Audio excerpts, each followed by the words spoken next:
ಸರ್ವರಿಗೂ ನಮಸ್ಕರಿಸುತ್ತಾ ಕಾಲುಂಗುರದ ಮಹತ್ವ ಹಾಗೂ ಕಾಲುಂಗುರದ ಬಳಕೆಯ ಹಿಂದಿನ ವೈಜ್ಞಾನಿಕ ಮಹತ್ವವನ್ನು ತಿಳಿಯುವುದಾದರೆ, ಭಾರತೀಯ ಸನಾತನ ಹಿಂದೂ ಸಂಸ್ಕೃತಿಯ ಪ್ರಕಾರ ವಿವಾಹಿತ ಮಹಿಳೆಯರು ತಮ್ಮ ವಿವಾಹದ ಸಂದರ್ಭದಲ್ಲಿ ಬೆಳ್ಳಿಯ ತಂತಿಯಿಂದ ಮಾಡಲಾದ 5, 7 ಅಥವಾ 9 ಸುತ್ತುಗಳ ಕಾಲುಂಗುರವನ್ನು ತಮ್ಮ ಕಾಲಿನ 2ನೇ ಬೆರಳಿಗೆ ಧರಿಸುವ ಪದ್ಧತಿಯನ್ನು ಆಚರಿಸಲಾಗುತ್ತದೆ.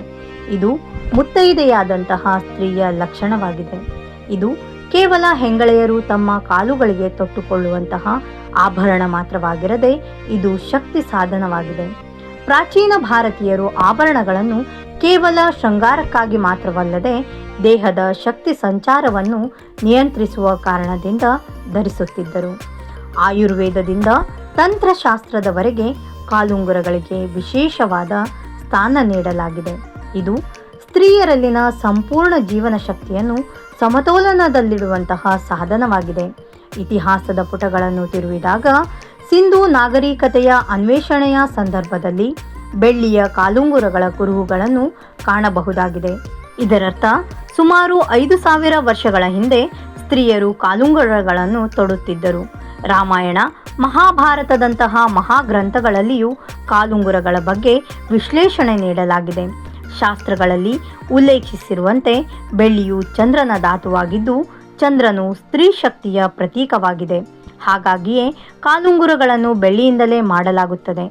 ಏಕೆಂದರೆ ಬೆಳ್ಳಿಯು ದೇಹದ ಉಷ್ಣತೆಯನ್ನು ಸಮತೋಲನದಲ್ಲಿಡುತ್ತದೆ ಮತ್ತು ನಕಾರಾತ್ಮಕತೆಯನ್ನು ದೂರಗೊಳಿಸಿ ಮನಸ್ಸನ್ನು ಶಾಂತಗೊಳಿಸುತ್ತದೆ.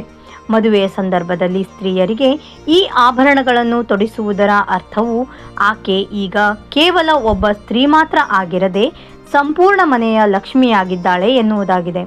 ಕಾಲಿನ 2ನೇ ಬೆರಳಿಗೆ ತೊಡಿಸಲ್ಪಡುವ ಕಾಲುಂಗುರವು ಕೇವಲ ಮದುವೆಯ ಪ್ರತೀಕವಾಗಿರದೆ ಇದರ ಹಿಂದೆ ಅದ್ಭುತವಾದ ಜೀವಶಾಸ್ತ್ರದ ವೈಜ್ಞಾನಿಕ ದೃಷ್ಟಿಕೋನವು ಅಡಕವಾಗಿದೆ. ಆಯುರ್ವೇದದ ಪ್ರಕಾರ ಕಾಲುಗಳ 2ನೇ ಬೆರಳು ಗರ್ಭಾಶಯ ಹಾಗೂ ಸಂತಾನೋತ್ಪತ್ತಿಯ ಪ್ರಕ್ರಿಯೆಯೊಂದಿಗೆ ನೇರ ಸಂಬಂಧ ಹೊಂದಿರುವ ಬಿಂದುವಾಗಿದೆ. ಈ ಬಿಂದುವು ಬೆಳ್ಳಿಯ ಕಾಲುಂಗುರವು ನಿರಂತರವಾಗಿ ಸ್ಪರ್ಶಿಸುವುದರಿಂದ ಇದು ಸ್ತ್ರೀಯರಲ್ಲಿನ ಸಂತಾನೋತ್ಪತ್ತಿಯ ಕ್ಷಮತೆಯನ್ನು ಹೆಚ್ಚಿಸಿ ಗರ್ಭಧಾರಣೆಯಲ್ಲಿ ಸಹಕಾರಿಯಾಗುತ್ತದೆ. ಇದೇ ಕಾರಣದಿಂದ ಕಾಲುಂಗುರವನ್ನು ಕೇವಲ ವಿವಾಹಿತ ಮಹಿಳೆಯರು ತೊಡುತ್ತಾರೆ.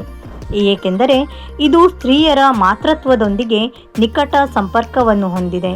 ಆಧುನಿಕ ವಿಜ್ಞಾನವು ಈ ವಿಷಯವನ್ನು ದೃಢಪಡಿಸುತ್ತಾ ಕಾಲಿನ ಬೆರಳುಗಳಲ್ಲಿ ಒತ್ತಡ ಬೀಳುವುದರಿಂದ ನರಗಳಲ್ಲಿ ವಿಶೇಷವಾದ ಉತ್ತೇಜನ ಏರ್ಪಟ್ಟು ಇದರಿಂದ ಗರ್ಭಾಶಯ ಮತ್ತು ಅಂಡಾಶಯಗಳಿಗೆ ಸಂಬಂಧಿಸಿದ ಹಾರ್ಮೋನುಗಳು ಸಕ್ರಿಯವಾಗುತ್ತದೆ.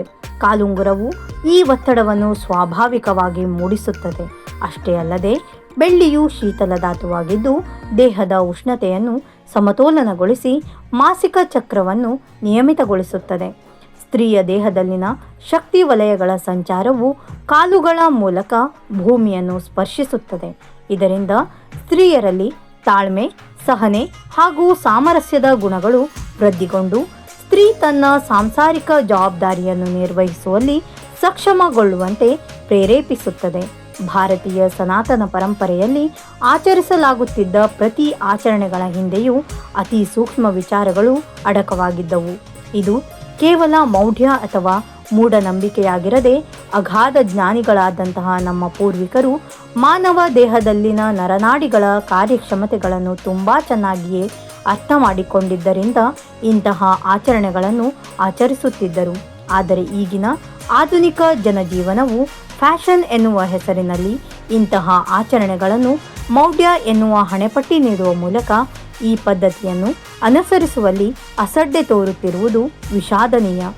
ನಮ್ಮ ಹಿರಿಯರು ತಿಳಿಸಿರುವ ಈ ಆಚರಣೆಗಳ ಹಿಂದಿನ ವೈಜ್ಞಾನಿಕ ಮಹತ್ವವನ್ನು ಅರಿತು ಕಾಲುಂಗುರಗಳನ್ನು ಧರಿಸುವುದರಿಂದ ನಮ್ಮ ಆರೋಗ್ಯವು ಉತ್ತಮ ಸ್ಥಿತಿಯಲ್ಲಿರುತ್ತದೆ ಎನ್ನುವುದಾದರೆ ಈ ಪದ್ಧತಿಯನ್ನು ಮುಂದುವರಿಸಿ ನಮ್ಮ ಮುಂದಿನ ಪೀಳಿಗೆಗೂ ತಿಳಿಸೋಣ. ಧನ್ಯವಾದಗಳೊಂದಿಗೆ ನಿಮ್ಮ ಸಹಕಾರ ಮತ್ತು ಪ್ರೋತ್ಸಾಹವನ್ನು ಬಯಸುತ್ತೇನೆ. ಲೈಕ್, ಶೇರ್, ಸಬ್ಸ್ಕ್ರೈಬ್ ಹಾಗೂ ಕಮೆಂಟ್ ಮಾಡುವ ಮೂಲಕ ನಿಮ್ಮ ಅಭಿಪ್ರಾಯಗಳನ್ನು ತಿಳಿಸಿ.